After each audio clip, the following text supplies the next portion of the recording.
Sulla strada della legalità oggi discute di un tema scottante, il femminicidio, e lo fa anche affrontandolo da posizioni molto diversificate, utilizzando un libro quasi che un contributo diretto a quella che è la storia di questo femminicidio.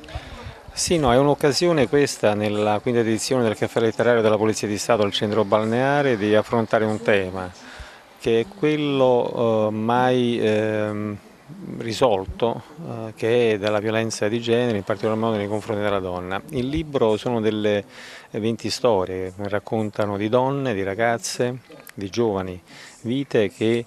sono state oggetto di soprusi, di violenze psicologiche o anche della stessa fatica quotidiana. E ricordavo prima, quando sono intervenuto all'inizio di questo incontro, che la prima figura che viene rappresentata è una donna che è multitasking, che un po' ricorda le nostre donne, che lavorano giornalmente, che seguono i figli, seguono la casa, pensano alla spesa, quindi una donna multitasking. Poi approfondisce l'argomento e il tema andando ad affrontare situazioni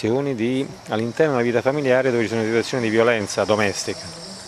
E allora l'occasione di parlarne oggi con magistrati, con le autrici di questa raccolta di storie, con sociologi e con l'intervento anche di altre autorità che sono intervenute, come il prefetto, colleghi delle altre forze di polizia,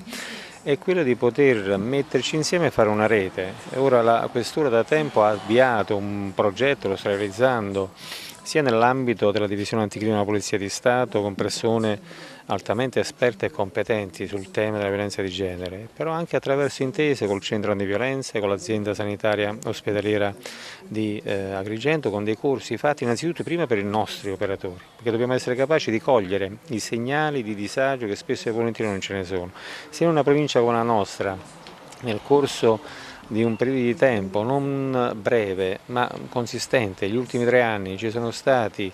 30 segnalazioni alla forza di polizia, quindi alla questura, di situazioni del genere, da una parte è confortante, lo dico sempre, perché significa che siamo in una terra dove c'è rispetto massimo della donna, ma se il raffronto con altre situazioni nazionali il rapporto sicuramente non è lo stesso, abbiamo donne che denunciano maggiormente, ciò significa che molto meno ci deve essere un salto di qualità, un salto culturale, di approccio rispetto a quelle che sono le situazioni di disagio di carattere economico, di carattere familiare, di carattere anche delle relazioni sociali che ci sono tra uomo e donna, e spesso e volentieri dovremmo superare anche un'altra difficoltà che a mio avviso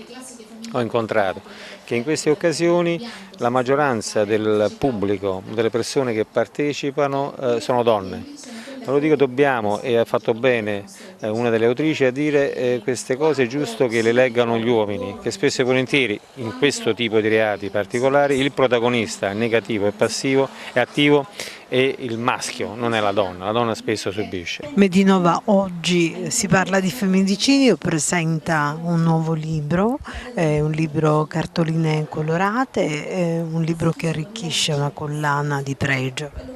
Sicuramente Cartoline Colorate è un lavoro interessante fatto a 4 mani da Giuseppe Carreca e Anna Maria Tedesco, che ha un grande valore culturale e non esagero se dico anche di tipo antropologico, perché praticamente ci fa vedere uno spaccato della società contemporanea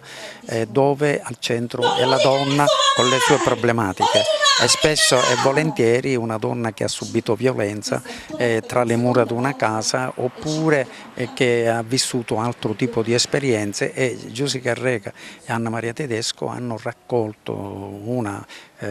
serie di storie vere che sono proprio dentro Cartoline Colorate.